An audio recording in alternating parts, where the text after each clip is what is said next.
So, for everyone joining us, welcome. This is semifinals of the Sith Skirmish. We are down to our top 4 players. The semifinals will include a match of this one we're watching right here, which is going to be Boba Green versus. Oh, excuse me, I have the wrong base though. That was the issue. Yep, that's the issue.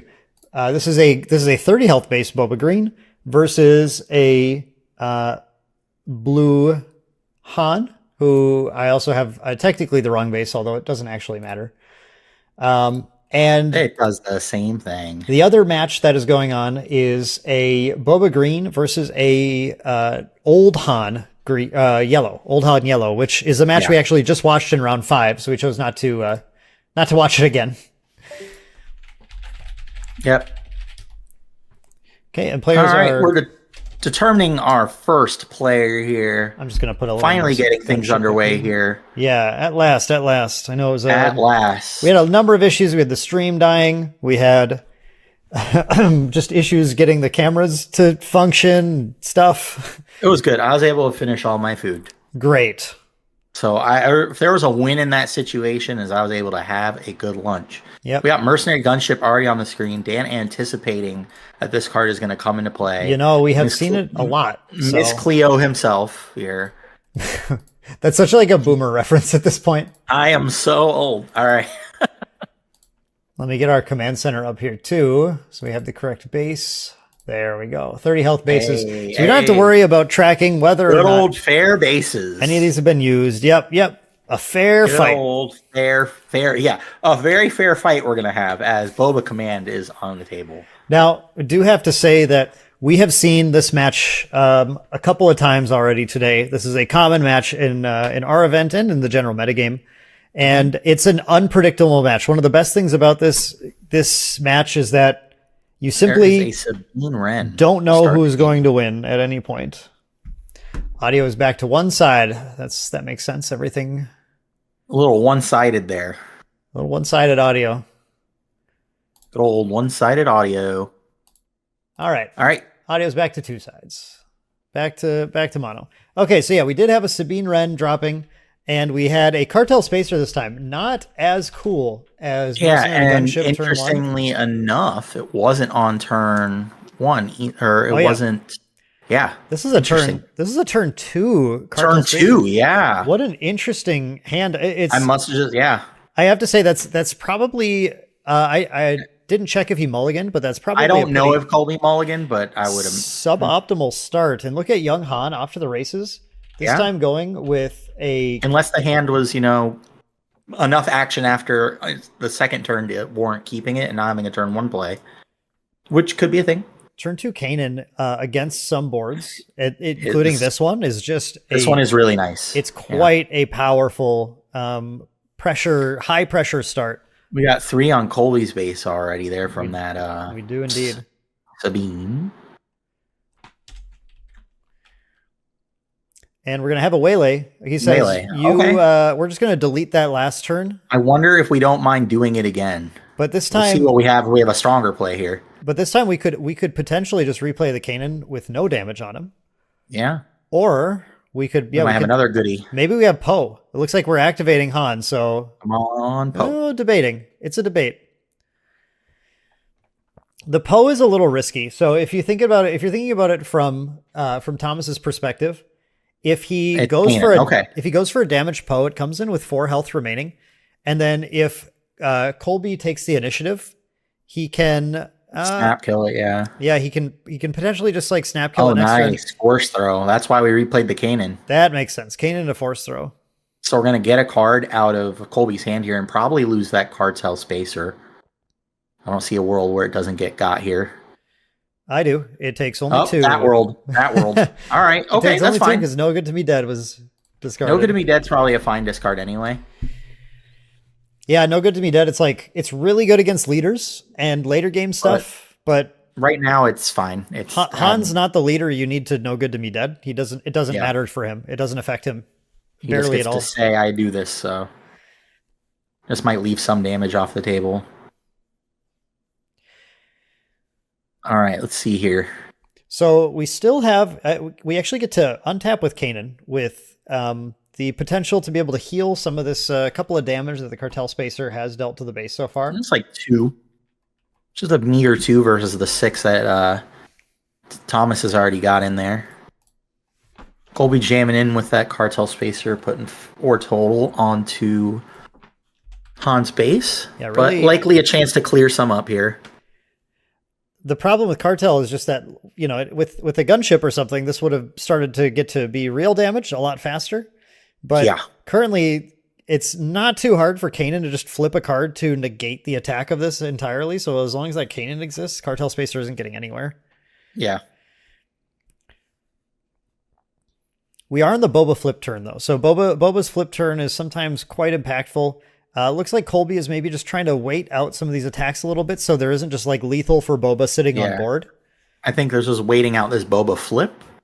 If he's holding on to an overwhelming barrage, that could be, extremely decisive. It would be able to take out both of those units. Yeah. But he just has to, if he can get Thomas to commit some resources so he just knows it'll be a safe play, that might be what he's waiting for. Although there are no blue cards even that will just straight take out Boba Fett. Well, here comes Han. We'll see what happens here. Han flip buys more time. It's definitely posturing with resources right now as players are trying to figure out how to do this. Oh, and there's Disintegrator. Colby decides to break it by getting Disintegrator down. Okay.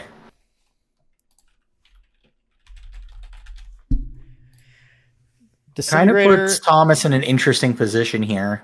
Yeah. Do you want to deal with the Disintegrator and Boba is going to get to do whatever he wants, or are we going to... All right, it looks like we're activating Han here to add some more to the board. Yeah. This is the moment where players have to decide which side of the match they are. And the Obi-Wan is actually a pretty strong position to put in, because even if this Obi-Wan gets taken out, then it's going to just pump up one of the other things that's still in play. Yeah. And there's no shortage of units to pump up with that. This is great. The Obi-Wan extremely safe to play after Colby goes and commits a few of his resources. So we know we're not looking at an overwhelming barrage turn this turn. Here comes the Boba flip. We're going to flip Boba, and it looks like Boba trading into this, or not quite trading, but taking out this Obi-Wan is likely a reasonable route here. Gets to ready a couple more resources and then try and push a little more onto the board. But the strong position right now from Thomas is something that needs to be respected. Yeah, absolutely.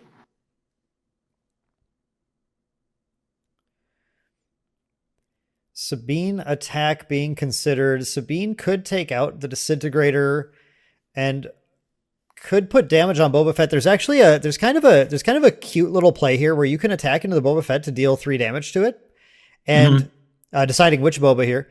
Yeah, he's going for it. And the reason you do this is because Boba's trigger to ready resources is when he completes an attack, which means he must survive it to do so. Yeah, he's got to live. Yeah, he's got to live, and this makes the Obi-Wan lethal to the Boba Fett now, making there really be no good attacks for this Boba Fett to make, unless he just wants to trade his leader in. Just trade it for Obi-Wan, who then, because we control another Force unit, Obi-Wan gets to then put 2 experience counters on the Kanan and draw an additional card. And that's a lot of value to give over to Thomas this turn.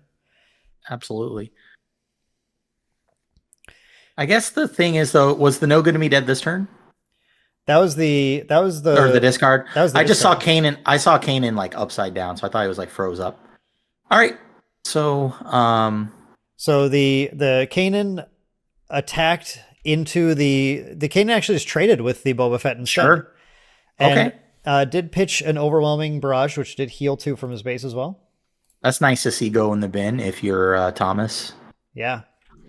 We're good to that was not lurking at the top of the deck. Yeah, that was a pretty powerful discard to hit, actually. Sometimes, a lot of the time, you just hit some random whatever cards, but sometimes you hit a barrage and you go, okay, kind of dodged a bullet there.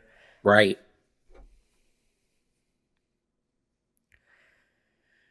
Not all the bullets can be dodged, though.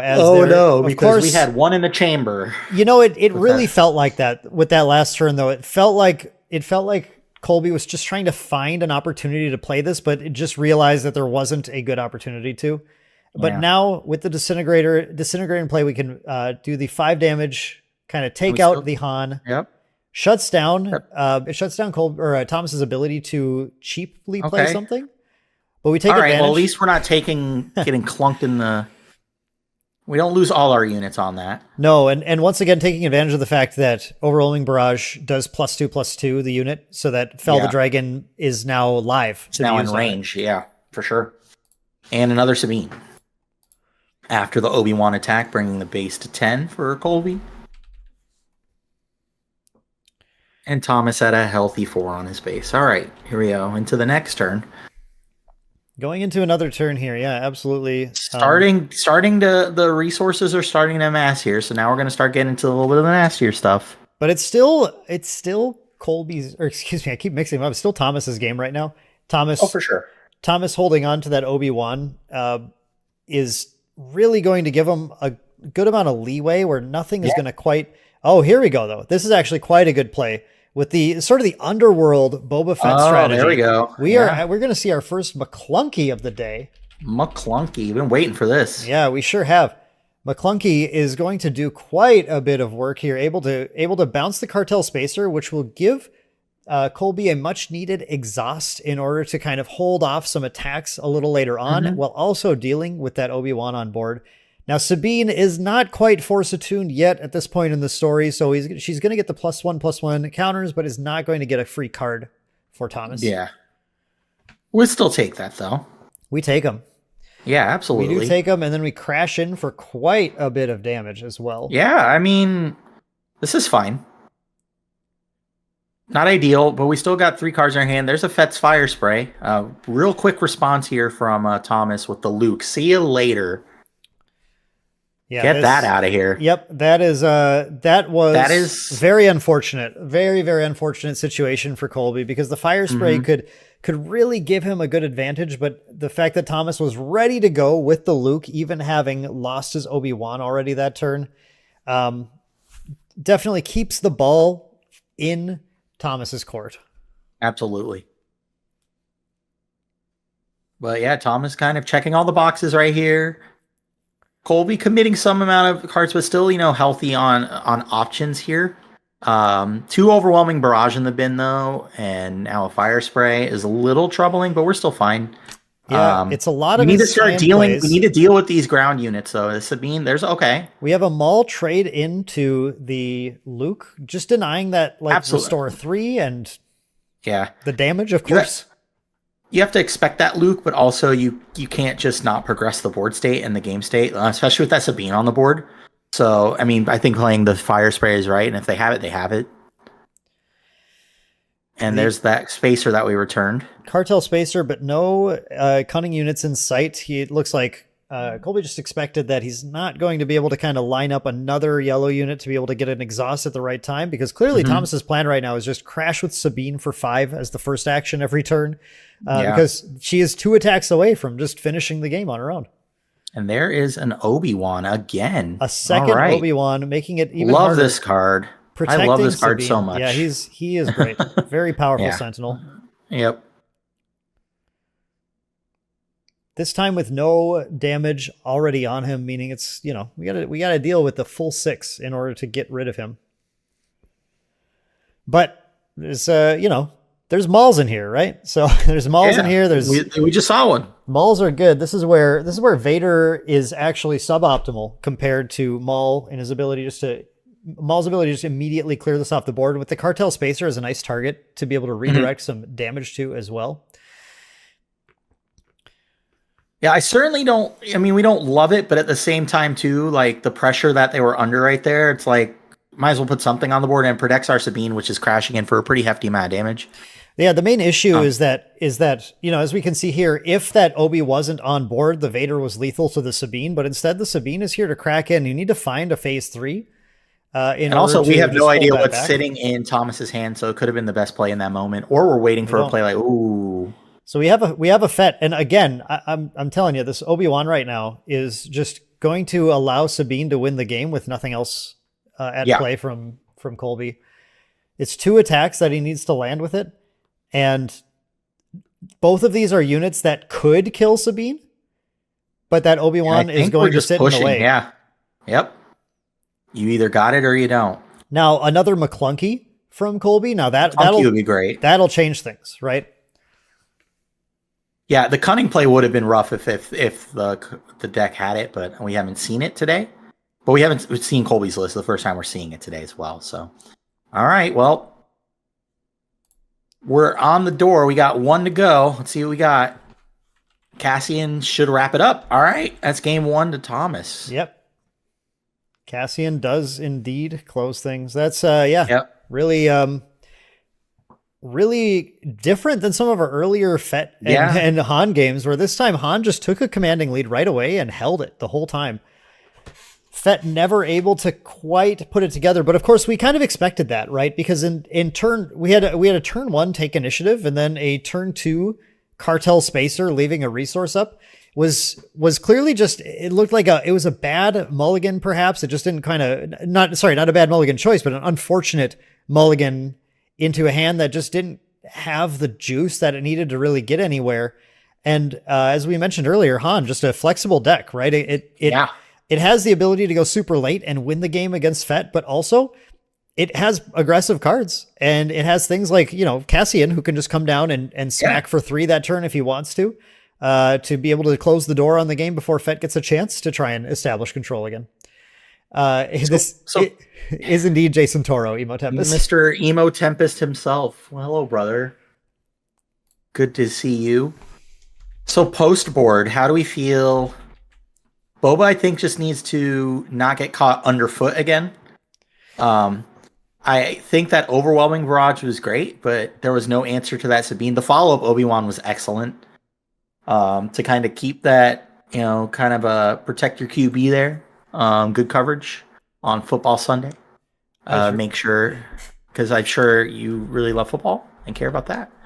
We're in the semifinals. Yeah, when the stream crashed, everything everything screwed up. So I realized that we never changed that. Whoopsie doodle. But that's okay. It looks like a hefty little board there, and we're going to go into game 2. Thank you so much, everybody, for checking us out today. Han blew up 1 game on Boba Command.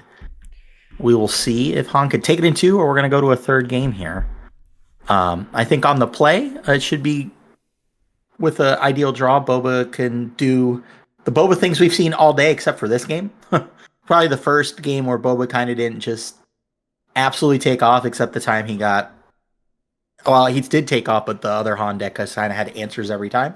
Whereas this one, there was just a little bit of the board going a little too wide for Boba and having to commit to the overwhelming barrage, not quite wiping the board and getting a little crackback on that. So we'll see what happens here. I Using really those sweet unlimited sleeves, which I'm now a fan of. Love them. Big fan of Gamegenic sleeves. Yeah. If Fett can just get a little more out the door right away and have an actual overwhelming barrage target, the game changes quite a bit. Absolutely. And that Kanan hit that other overwhelming barrage too, which was great. So we knew we were just live to 1 more. Granted, he had it, but All right. Looks like Han's going to take the mull here. I'm a big fan of mulling a little more aggressively when I'm up a game. That'd be a fun topic one of these days. Mulliganing. I know everyone else has talked about it, but I love that kind of part of the game.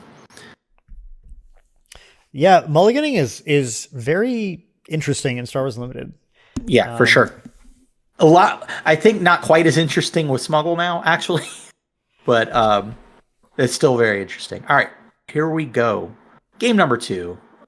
Boba's got initiative here, starting with Bazingas. And what do we got? We got Kanan, Sabine, Poe, and Yoda. Is that the promo Yoda? So, yeah. Not a bad hand there. Getting the Yoda seems fine. Replacing it. Hopefully that card isn't scary. And we see the Sabine coming in. All right. Yeah, that's Bazine just trying to keep Han off of getting too much stuff going right away. And the Yoda just is a card that, while kind of innocuous, it replaces itself on death and will take away that little chip incremental damage that Boba would like to try to deal.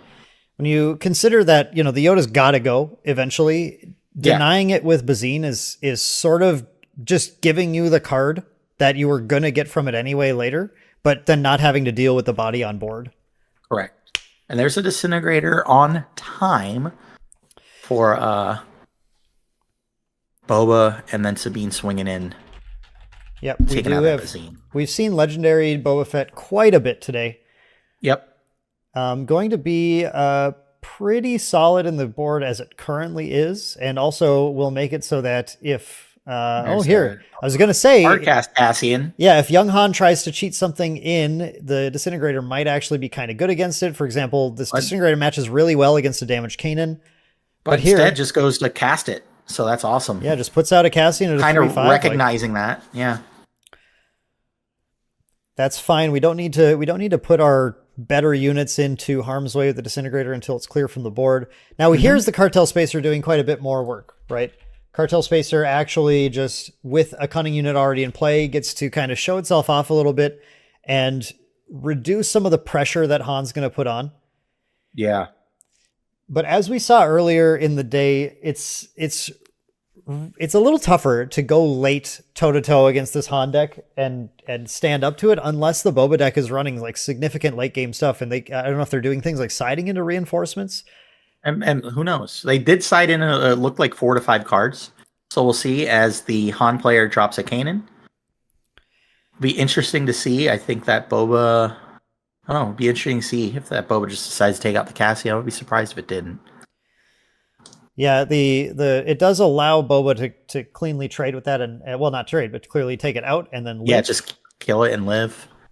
You get eaten by the Sabine, so we'll see how we value that. Trading your Boba for their turn 2 and units. Turn 3 plays is all that maybe he's trying to do here. It's just it's not putting pressure on Han. And again, I get worried about Han's late game if I'm playing this Boba deck. As Thomas tries the power play of siphoning Colby's internet connection away, as the stream lags a little bit for him. There it goes. We're trying to figure out. I see the Boba's got damage on it. Just don't know who we've attacked here yet.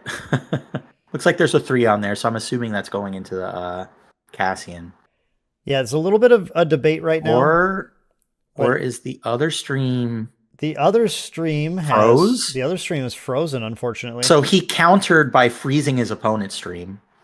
Strong play. Let's see what's going on there. So this is an unfortunate scenario. Yeah, we're gonna get to the bottom of this real quick. Unfortunately, these things can happen with these kind of internet cast games.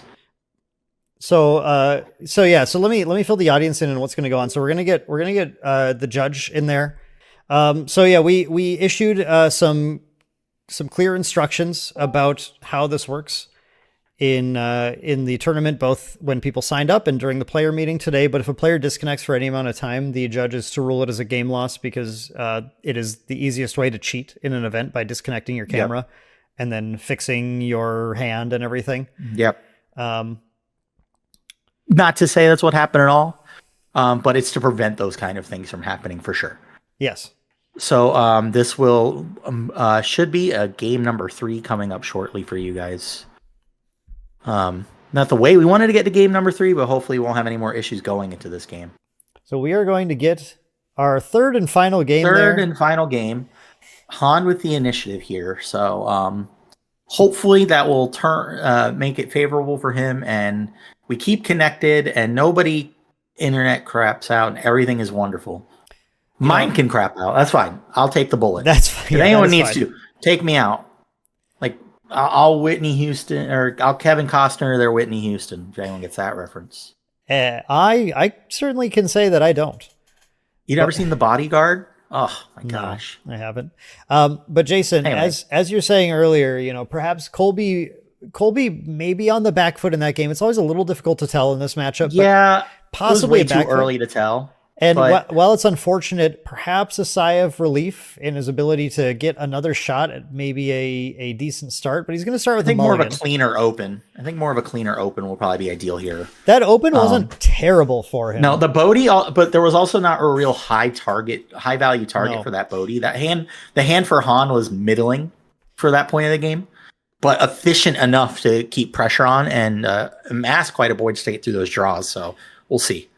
Being able to get a clean Bodhi, get a spike on a drop for the turn so that if you can deny Han his turn 2 entirely, then that is a pretty solid start. But that's kind of the issue with using Bodhi against Han, is that you have to have him not have 3 or 4 drops or 2 drops to be able to deny his turn entirely. So it is unlikely, but possible. Yeah, and having the Yoda and the Sabine in hand, it was just, darn. Okay, and we do see, thankfully, we do see Colby keeping his hand a little more visible. Looks like the hands are a little better there, so we should be good. Yep, appreciate greatly, just to make sure we are all above bar. Now, we're not trying to give any advantage to any particular player here. Make sure everyone is doing things cleanly. So we're going to start off turn 1. Okay, Han going for an aggro start here with that Yoda. For the Yoda, okay. Sure. Why not? And Boba just taking the initiative here, okay. So getting that a little unchecked there. The Boba gets to stay in play. It'll be interesting to see if we have a disintegrator here. On turn 3 has he's been. And we get the ECL. Okay. Not ECL, but we do have Super Laser Tech. I'm so associated with seeing them together that my brain just kind of defaulted to that. Yeah, the Super Laser Tech going to be pretty solid in this situation.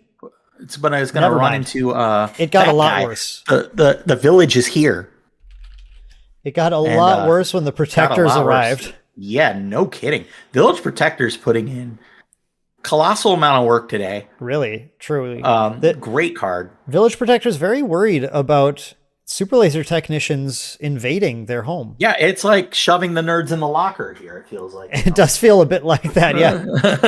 It does feel a bit like that. I would only know from experience of probably being shoved into them. All right. Colby having the right idea to get something to drink. Going back into the turn here, I think Boba's still got the initiative, it looks like. Interesting. I think the village guards kind of changed what was going to happen. We were going to get that Yoda trade and the ramp. Now we just get to get rid of a shield token, which can't feel as great. The dynamic shifts a little bit when a Sentinel like that. Well, especially a shielded Sentinel. Yeah. Like that is just for that price point is great. Getting a little bit of damage in there. Yeah, we get to see a pretty common play with Sentinels, which is just to push damage on base because you can, the opponent has to attack into them themselves anyway. Very common just to play Sentinels and start by swinging the Sentinels because they're going to die soon. So you might as well get them while you have them. And the little pings from that we've seen throughout the day, little pings from the Sentinels really just adding up. Yeah, for sure. All right, let's see. What do we got going on here? I think actually, I don't know what's going on here. We saw the attack. We have something similar to round 1 where there's a Boba flip that is available to take place. There's a board of stuff and the possibility of an overwhelming barrage in hand. And players are once again just trying to figure out what sequence things need to go in, what the board needs to look like, what's going to happen, right? So we're doing a little bit of math, doing a little bit of thinking. A lot rides on this game. Yeah, this is a pretty big turn. Like you said, we have a Boba deploy turn, 2 opposing units on the board. Consideration of the Boba deploy. Boba has, a couple things to think about too, because as soon as he flips, he denies himself the ability to get that activate for 1 resource on his turn. Yeah. But he's going to go to try and get that activate this time. So he's going to waylay the Boba. Waylay, okay. Waylay and then activate Boba to flip that. Yeah, I mean, it's a free waylay. If he can, as long as he can flip and attack. Yeah. It's a free waylay. So it looks like this feels to me like a pretty solid strategy for Boba, a pretty solid turn. Interesting to see what Han's response will be here. It looks like I thought he froze for a second. I was getting a little panicked. No, I saw the shadows moving. He was considering activating the Han, but knows that this Boba flip is coming, and he's going to have 5 resources and can potentially overwhelming barrage. Is this a force throw? Yeah, this is a pretty strong Yoda force throw Luke to take out the Boba. That is a massive massive turn. That's huge. That is a game-making play right there. The power of Force Throw. He's going to go down on cards in hand just to get rid of Boba, denying Boba the attack on the Sentinel, getting rid of the Sentinel, and then the resource untap and whatever followed there. And it looked like it denied Boba the entire rest of his turn. That was an absolutely heads-up play. Absolutely powerful play to make there. I imagine Thomas is going to be very glad that he took his hand off of his leader that turn, because I think that play was devastating. It'll be interesting to see now. Okay, so we have the 7th Fleet Defender. Now we know the name of that card. We remembered it's part of the 7th Fleet. I knew it was a TIE Defender. I just couldn't think of what fleet it was from. Village Protectors getting in while the getting's good, bringing those spears into the base for another 2 points, bringing it to 6 on the 30. Thomas with the position of having a Restore 2 in play, so 7th Fleet can sit in space as much as it wants. He doesn't care about that. Yeah, and not only that, like, with no Boba, like, they'll have to worry about the Boba leader right now. We get to kind of flip this Han and just kind of get to go to town a little bit. There's really you're not under any pressure yet. Yeah, that oh wow, absolutely decisive Force Throw. Yeah, I think few plays we've seen today have been as game altering as that play in particular. We flipped the Han, and I don't know if Colby just passed or took initiative here, but he hasn't done anything yet. And since the Han flip turn. So we'll see if it was just a pass or okay. So here comes Poe. Yeah, here's the Poe. Like, I think this is just a board that he's gonna have to deal Colby with. Couldn't do anything. Oh boy, that's not what we wanted. No. That Force Throw Luke is gonna play of the game. It's gonna haunt him. Yeah, no kidding. Look at this untapping with Poe in play. Now we do have some resources, but even an overwhelming barrage would not kill this Poe. Yeah. A Maul can't kill the Poe because of the Sentinel. Yeah, we're in really good shape here. If you're Thomas, this feels pretty commanding, but we'll see. We'll see what can happen here. Looks like we're tapping a lot. We're just putting a fire for spray. A fire spray. Okay. We can try to push in space. I think we're still behind on that race. I think the options have just dried up right now. Yeah. And if you're Thomas, we're just playing what we're drawing. You're feeling exceptional right now. Village Guard's getting in there again. Fett's fire spray getting in there. Yeah, we are just turning dude sideways at a lightning pace. This is just going to keep me busy right now. Yeah.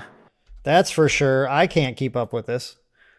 7th Fleet Defender getting in there now, bringing Thomas to 6-15. Look at him sandbagging his Poe attack here. Sandbagging the Poe attack to get as much value out of it as possible. Right. That's just 18 in case, on the base here. We do have one resource getting tapped. Here we go. Or something. We get the McClunky. Okay. So that's not ideal, but it is certainly a card we can play here. It is a legal play in the Star Wars trading card game in this moment. I don't even know. Did I get all the math right there? I was trying to do in my head. 18. We're good. It's 6 and 18. Yeah. Yeah. All right. I can do math sometimes. That's why I also was saying it. Weirdly enough. Poe attacking and crashing. Poe attack for the first time today, ladies and gentlemen. This is the first Poe attack we are seen. Discarding one. Discarding one to push 2 more damage on there. To push 2 more damage. Yeah, absolutely. And now what are we putting in there? An Obi-Wan. I think we are a turn away from Thomas going into... Wow. That's it. That is it. Oh, and couldn't have drew that one up. Unfortunately, Colby just couldn't get off the blocks there. That Force Throw on the Boba Fett was explosive, a blowout. Folks, it was an absolute blowout. You want to know how to beat Boba Fett? You just got to kill him when he drops. That is sometimes all you need to do to actually close that out. And there we saw the true power of that. Yeah, we'll come on back. We'll come on back on stream. We're going to be able to pop right over to finals here in just a moment. Once these guys get set up, we will be ready to go.